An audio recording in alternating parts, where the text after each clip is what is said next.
Aketlarni necha pul olyapsizlar?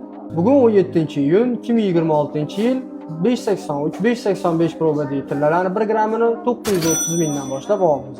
Arzon ekan. Boshqa joylarda 1 million 200 olyapti-ku. Voy aka, shoshib turing. Bitta hisoblab bering, keyin solishtirib ko'rasiz 1 million 200 lik joy bilan. Mayli, hisoblang. Qo'yavering.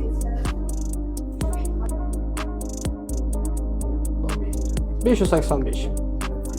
Hammasi.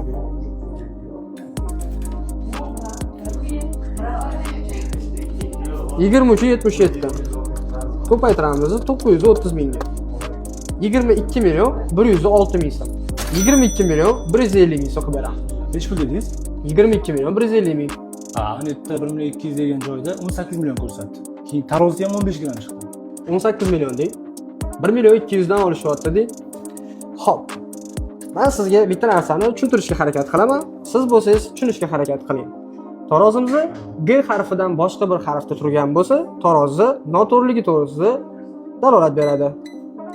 Ya'ni bu dunyoda tarozdan urib qolish mumkindir, lekin u dunyoda iymon tortilayotganda hech qachon urib qolmaydi. 1528 gramm agar bunaqa harflarga qo'ysin. Tushundingiz degan umiddaman.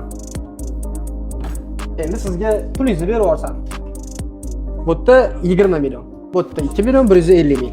22 million 150 ming.